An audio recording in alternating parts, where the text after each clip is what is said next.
we are jumping into 9.6. We actually skipped 9.5. We'll come back to that, but I wanted to finish up all the different types of transformations that we're going to cover. We covered a few different ones. We had translations. That was the first one. Then we talked about reflections. And then we talked about rotations. There were always some things that were the same with them and things that were different. What was the thing that was the same for all of them? Every single one of them was a what? Yeah?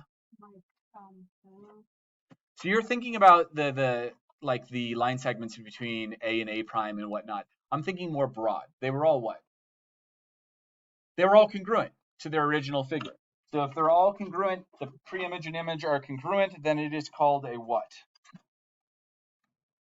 What's that? What is the word for, or words for when the pre-image and image are congruent? Rigid motion. A rigid motion or an isometry. Beautiful. Now what we're going to be looking at today is called a dilation.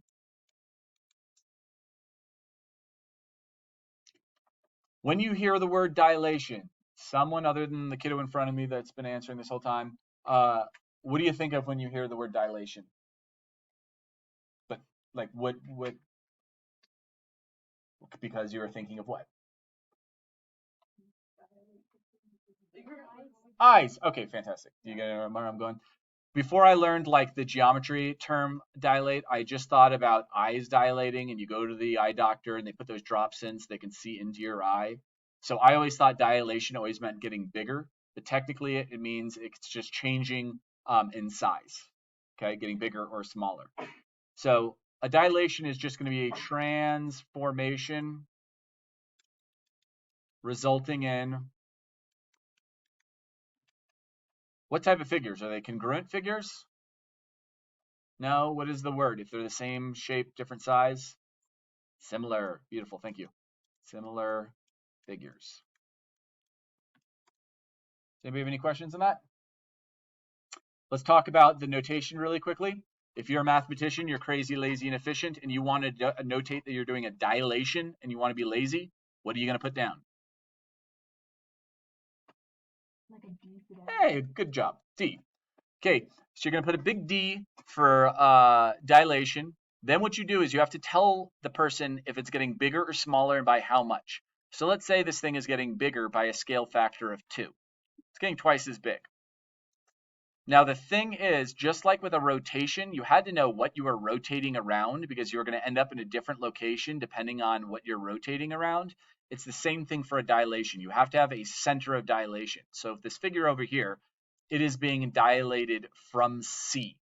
And the concept here is if you had a flashlight right there and you turned it on, and here was your original object, it would go over onto the board and get bigger.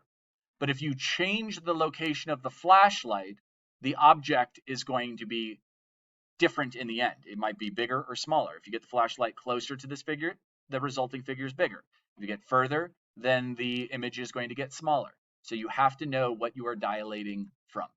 And then lastly, we talk about what we are going to be dilating. PQR.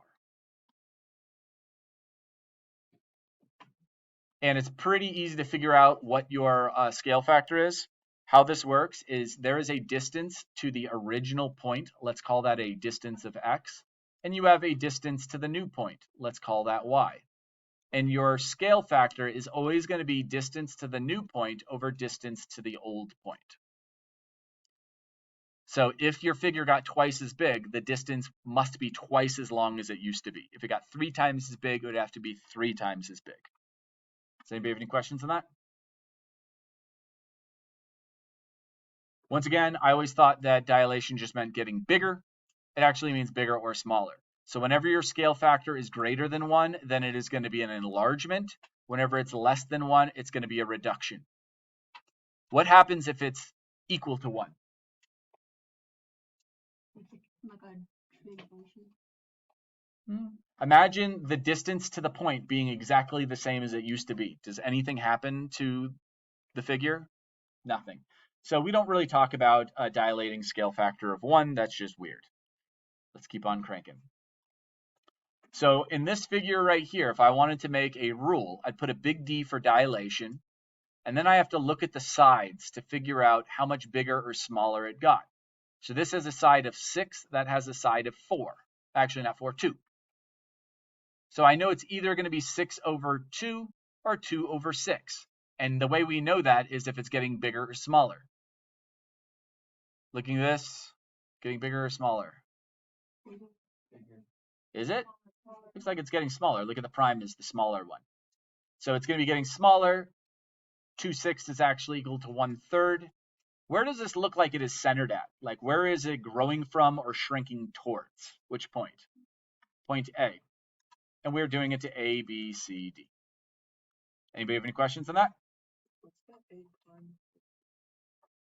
So A prime is the same location as A. They just put it stays the same place. Okay, I want you guys to try to do this one. I'm going to pause the video for people who are at home and give this one a shot. Try to figure out what your scale factor is and figure out where it looks to be dilated from. Okay, so once again, you need to compare the side lengths. This has a side length of 3. What is the side length over here? It's 9, right? You would think it was 6, but the whole length is going to be 9. So it is either 3 over 9 or 9 over 3. You have to figure out if it's getting bigger or smaller. It is an enlargement, right? So it'd be the 9 over 3, which is just 3. Where does it appear this thing is growing or shrinking towards? A, and it's happening to triangle ABC. Questions?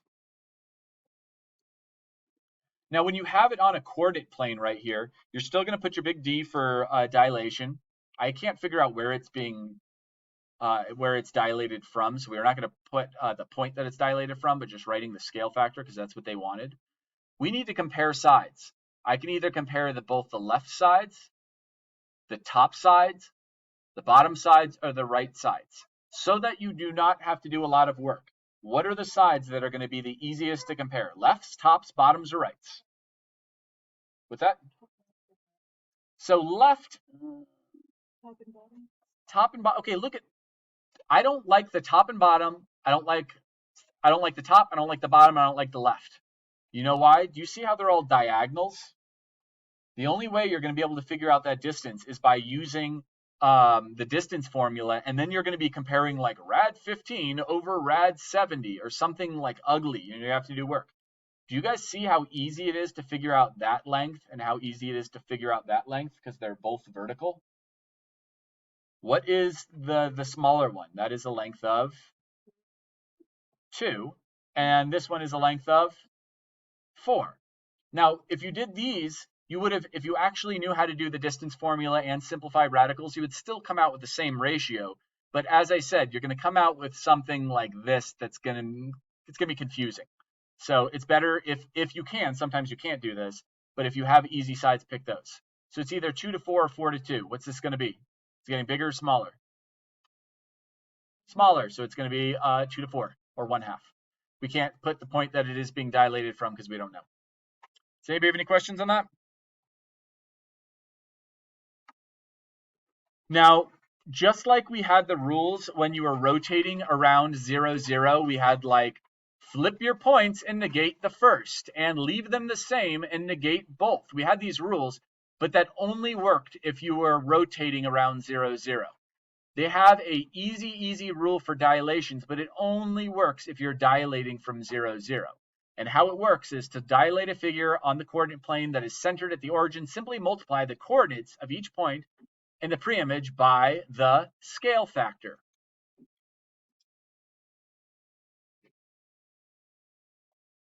So whatever x and y are, multiply by the scale factor. It's as easy as that. So on here, if you can do it for A, you can do it for B and C. So for time's sake, let's get rid of those. What is the location of A prime going to be if originally it was 3, 4, and it's now going over and dilating by a scale factor of 3?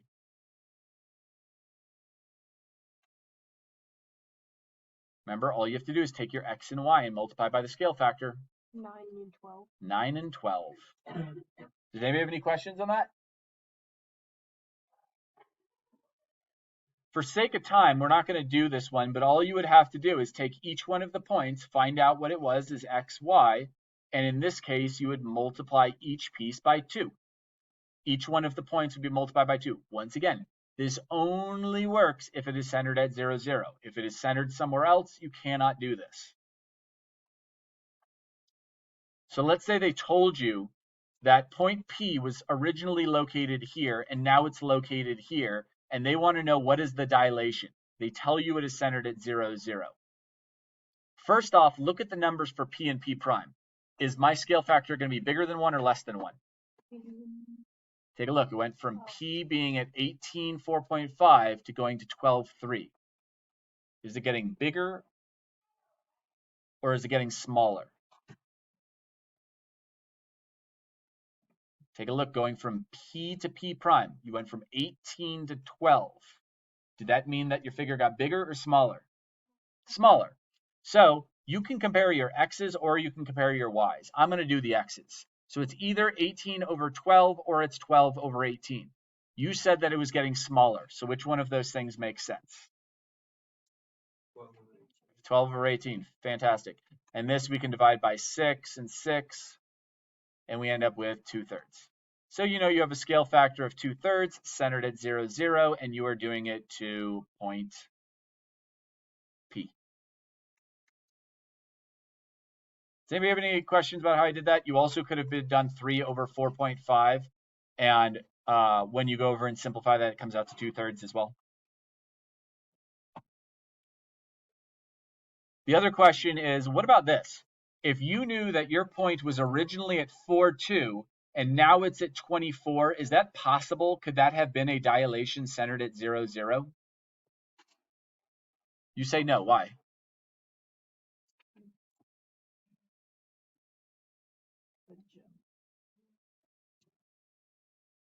Because.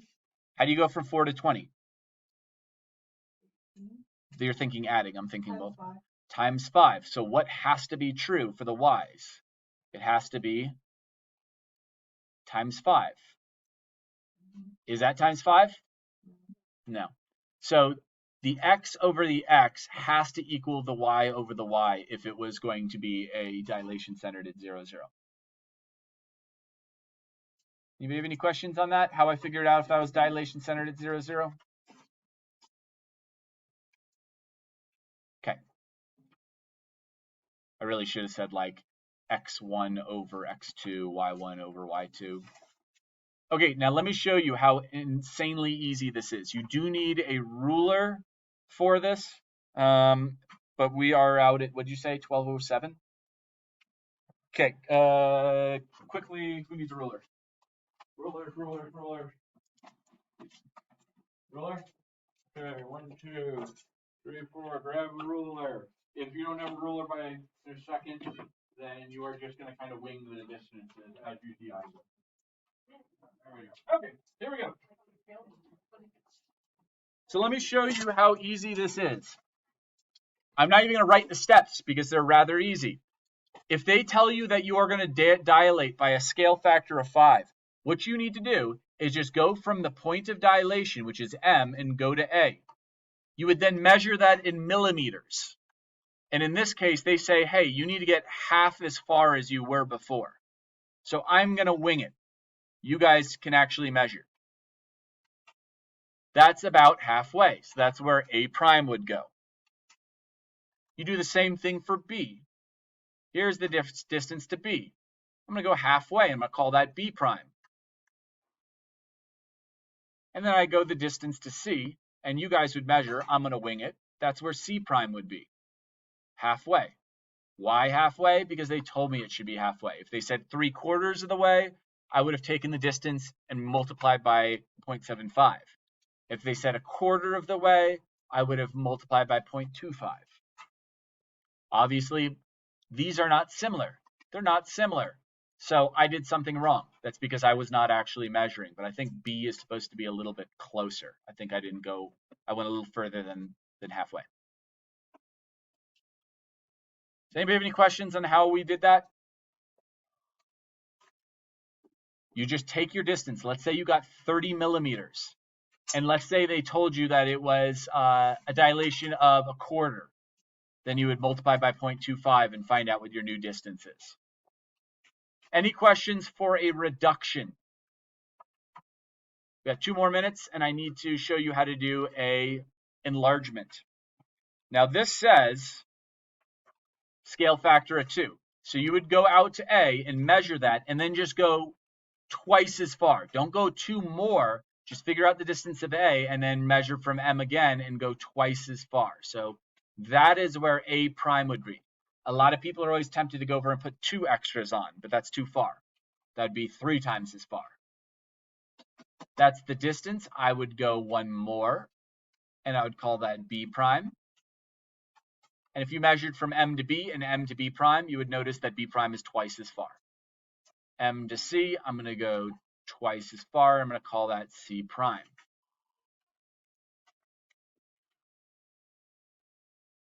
And it's kind of a cool thing. If you actually measure from A to C and then A prime to C prime, you would find out that A prime to C prime is actually twice as far as it used to be. Does anybody have any questions on dilations, the notation, why we have to have a center of dilation, any of that stuff? Groovy. All right, thanks a bunch.